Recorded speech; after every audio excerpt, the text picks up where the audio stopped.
Do you have a game that when you played it for the first time, it blew you away? For me, that game is The Elder Scrolls 4: Oblivion.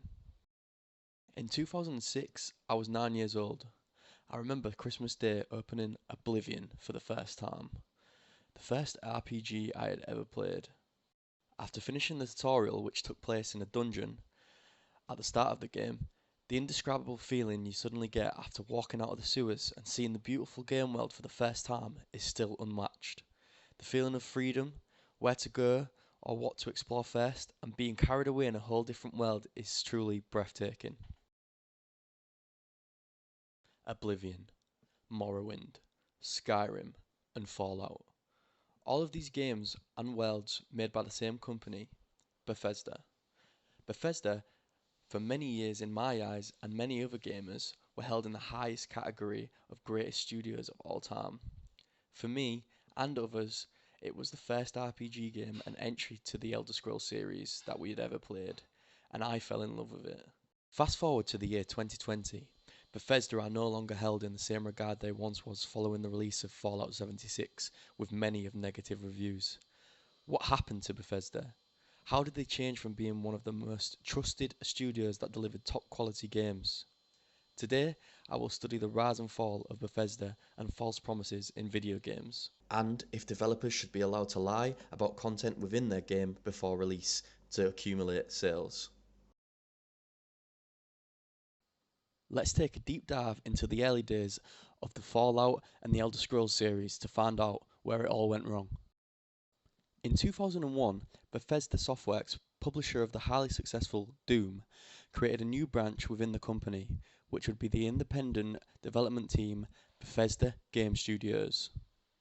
Their first game as this new branch, The Elder Scrolls 3: Morrowind, released in 2002 and achieved success with positive reviews and over 4 million copies sold and a Metacritic score of 89%, which showed Bethesda how much people loved the Elder Scrolls series. The game was made on their Gamebryo engine, and the depth of Morrowind was unmatched by any other game studio for a 3D RPG of this time period, and Bethesda ran with it, as people anticipated the next game in the Elder Scrolls series. Fast forward to 2006, the next installment in the Elder Scrolls series would be released, The Elder Scrolls 4: Oblivion. The game was again made on the Gamebryo engine, but was more accessible than the previous game, available on PC, PlayStation, and Xbox consoles. Yet again, the game was a huge success for Bethesda and exceeded the previous game's Metacritic score and achieved 94%. For me, it was the first game in the series that I played, and I still recommend this as the greatest game of all time. From the quests, the environment, to the soundtrack, which is arguably the best in the series, the feeling of when you start the game and load up the main menu with a soundtrack is unbeatable for me and a lot of other gamers. The quests were well written and enjoyable. One of the best examples were the Thieves Guild and the Dark Brotherhood questlines, which weren't even the main questline. The game, however, did still hold bugs, which modders had to fix, and Bethesda introduced DLC, which famously known as the Horse Armor DLC, which literally made you pay real money to put on armor for your horse. Todd Howard, the game director, also told gamers the game had over 200 dungeons that were all handcrafted, but in reality, they all looked the same. Maybe this was a sign that the worst was yet to come, although this was a small lie in compared to what happens in the future. Spoiler alert. Was this the beginning of Bethesda's lies? However, overall, many people loved Oblivion, myself included. Fallout 3. In 2008, Bethesda released Fallout 3, the first Bethesda released Fallout after they bought the rights of the original company before they became bankrupt. The game was once again made on the same engine as Morrowind and Oblivion. Looking back on Fallout 3, the game was received well, with a Metacritic score of 91, which is a big success. However, game director Todd Howard once again told gamers there was 200 different endings to the game, when in reality there was only 3, yet another small but significant lie from Bethesda. 2 years later, in 2010, Fallout New Vegas was released, however not released by Bethesda.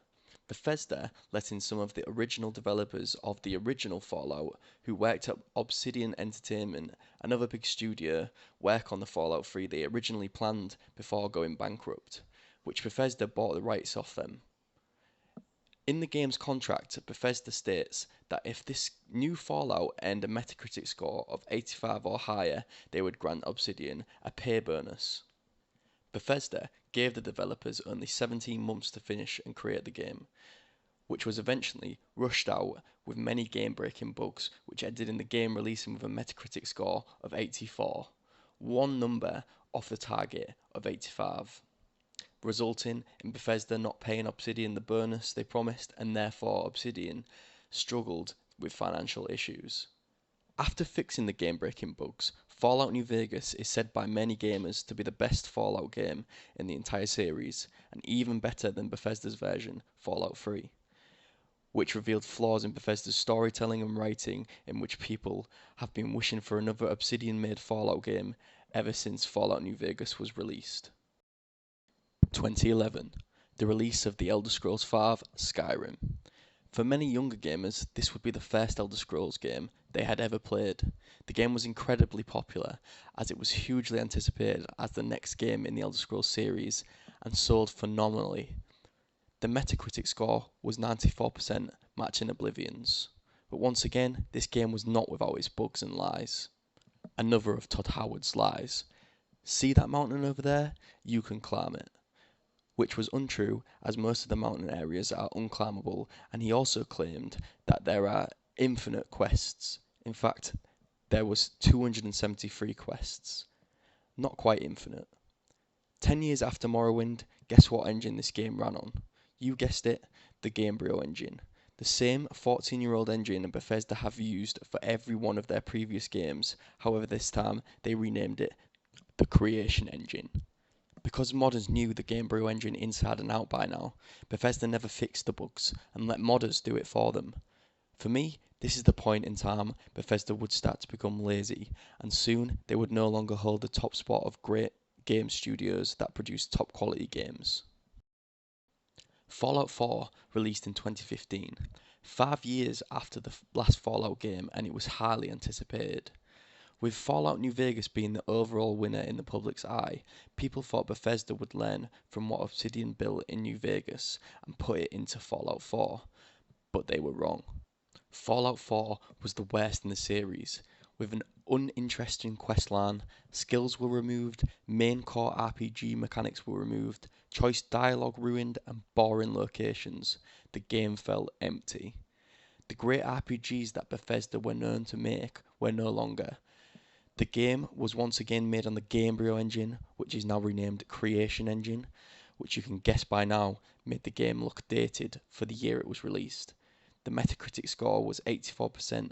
The game sold well, but was another decline for Bethesda. But the worst was yet to come. After years of people asking for a new Bethesda game and hearing nothing from them but milking Skyrim with re-releases, a few days before E3 2018, a new Fallout game was leaked. The anticipation was huge. But what was really coming, nobody could have imagined. At E3 2018, Bethesda did show a new Fallout game. However, it was not Fallout 5 or Fallout New Vegas 2. No, it was a game nobody had ever asked for. Fallout 76. Fallout 76 was boasted by our friend Todd Howard to be an online multiplayer Fallout. Todd Howard on stage at E3 told the audience and the world that Fallout 76 was 4 times the size of Fallout 4. The game featured all new lighting, rendering and landscape technology, which allowed them to have 16 times the detail. And one of his most famous lines, all of this just works. And so when the game did release, none of this was true. Fans were able to buy a $200 edition in which fans would receive a canvas bag. However, they received a cheap nylon bag, which was false advertising. The response by Bethesda was this: "We understand and respect that there is a disappointment with the bag in the Power Armor edition. We are sorry.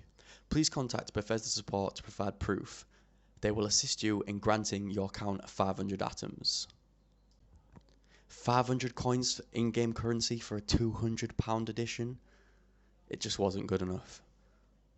The game was truly and utterly broken. The game was unplayable, with game-breaking bugs and glitches, there was no human NPCs, and barely any storyline, and was yet again on the Gamebryo engine. Yes, that's right, the now 21-year-old Gamebryo engine. The Metacritic score? 52. What a mess. Did Bethesda's lies catch up to them? A lot of people have given up hope. Looking back at all the evidence and following the trend, after every release, Bethesda have become lazier and lazier, using the same outdated engine, from little lies to trying to fool and trick players into paying AAA prices for an unfinished and falsely advertised game like Fallout 76. There isn't much hope for the next Elder Scrolls game either, in which they announced recently at E3 2019, and it would once again run on the same Gamebryo engine, which is already very outdated. Should developers be allowed to falsely advertise their game with things that are simply not true and be able to sell an unfinished product to profit in sales? With all the evidence of Bethesda trying to do this and ending up failing drastically, I hope it will be a warning to other companies not to follow the same fate. In conclusion, developers should not be allowed to trick customers claiming to have content in the game that simply does not exist.